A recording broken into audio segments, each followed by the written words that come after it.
Hello again, this is John, and I have another machine here to show you.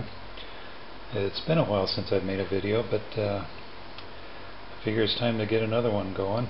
So this is a domestic rotary, and it is probably a 1950 vintage. It's a straight stitch machine, and it's got forward and reverse. So we've got the dials down here, numbered dials, like 1 through 10 for forward and 1 through 8 I think for reverse, or something like that. So I'll get into that a little bit later, but I'll just walk around it here. It's got the take-up lever on the end. This is a friction drive, not a regular belt drive, so it's got a friction wheel on the back side. It rubs directly against the hand wheel. And the motor's spring-loaded, so it keeps constant tension on the drive wheel. One thing I do when I have these just stored is I put something down behind the motor to keep from getting a flat spot on the wheel. Otherwise it makes a terrible racket when you go to use it the next time. So it's pretty basic. It's got a brown wrinkle finish paint job on it, which was popular back then, and it's got a interesting foot control here. I think this was kind of a generic foot control made by, I don't know, Western Electric or somebody, but it's a cool looking old thing. And also with this machine I got a little box full of stuff. And this is obviously it's a Frederick & Nelson box, but one thing we always like to see is the instruction manual. So this is a series 153, and I think it has the original owner's name somewhere in it. I think I saw it. Maybe it's in the back. It says Agnes Knudsen, and it's got her phone number. So I don't know if that's the original owner or who that is, but I always like to get the owner's manual whenever I can.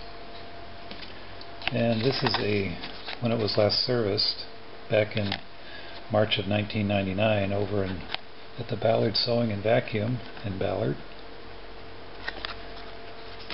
And a bunch of feet, and looks like a few extra bobbins also.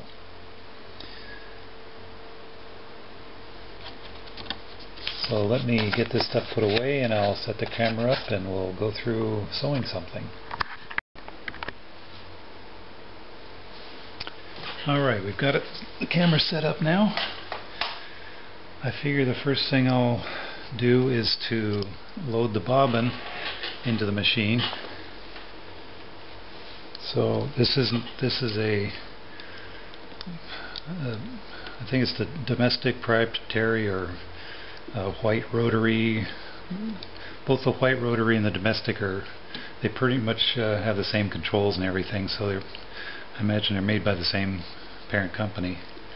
But anyway, to thread the bobbin case, you put the bobbin into the case with the thread coming out from the top going left to right, and then thread it down through this little slot, pull it around the back side, come on, and stop when it gets to a little tab, and there the bobbin case is threaded. Now we pop it into the machine. There's a little tab here to press down that holds the bobbin in place while you're fiddling with it.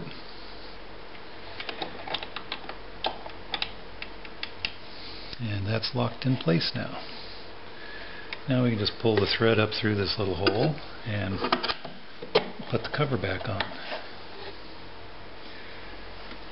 Now threading the top bobbin is a little more difficult. And so we have the book here to help us out. So let me read. Lead the thread downward and hook underneath the tension plate hook from front to back. Pull the thread upward and toward you while it hooks into the auxiliary spring and falls into notch A. Well, that's kind of a tricky part where it's going through this mess down here. So we'll try to do that.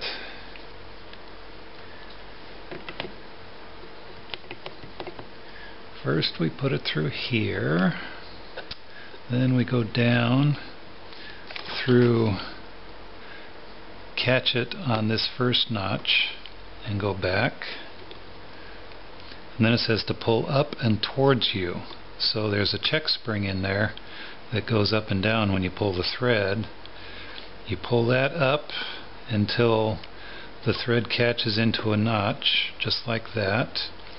So the thread is looping over a notch and then back down to the check spring. So I don't know if you can see that in the video, but the check spring is pulling that thread back down again. So that's the action you need to have for this. And then it goes up through the take-up lever next, and then down through a little catch down here, and finally through the needle. So let me cut a little bit off the end here.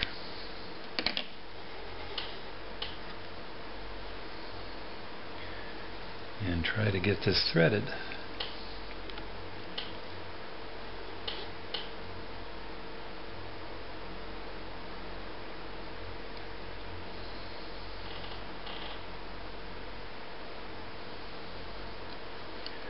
There we go. So it goes from left to right. Now we put the needle down through the hole, bring it back up again, and oops, gotta go on the other side. There we go. Now maybe it'll catch. Oh, why isn't it doing that?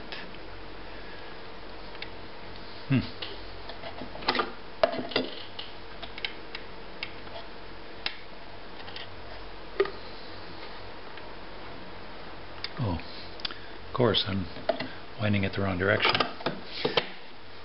Used to a normal sewing machine. This one goes, top of the wheel goes away from me for forward operation. That's because it has the friction drive on the back side.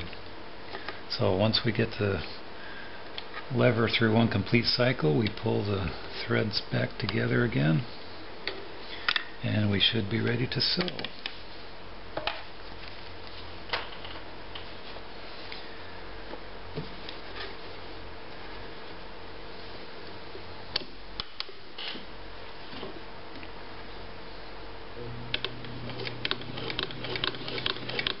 Well, that's a very short stitch length, so we'll go up to 6.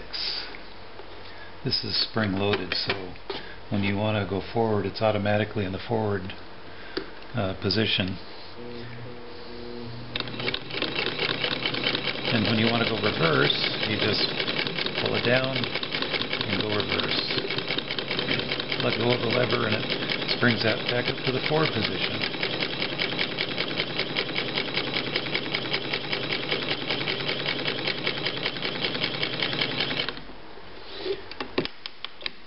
So even though this machine is 60 some years old, 60 years old, it still sews perfectly well.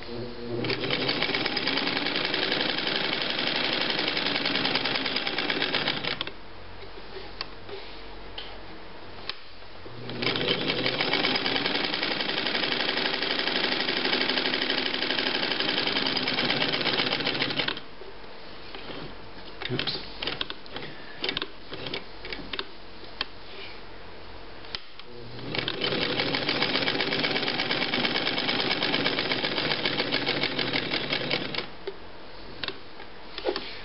Well, let me go to the longest stitch length here, which is 11 on the dial.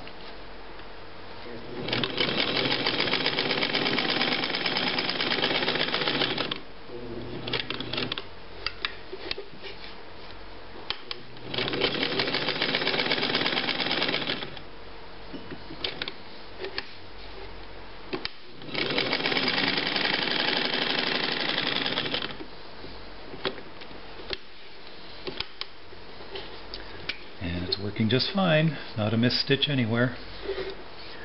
So you can pick these up. I picked this up at a rummage sale and cost me like $12 or $13. I got it along with another one, both of them for $20. So good deals are out there for old sewing machines that still work well. All you have to do is just keep your eyes open. And this thing came with, like I said before, the owner's manual. Back when it was serviced last, I will oil it when I get around to it. But, it was serviced 12 or 13 years ago, 15 years I guess, and it came with all these nice attachments. Not sure I'll ever use them, but it's fun to just have stuff like that. And these bobbins, these aren't a standard like a Singer Class 15 bobbin. They're still available, but they're just a little harder to come by. So this is a domestic rotary model 153, and I'll see you later.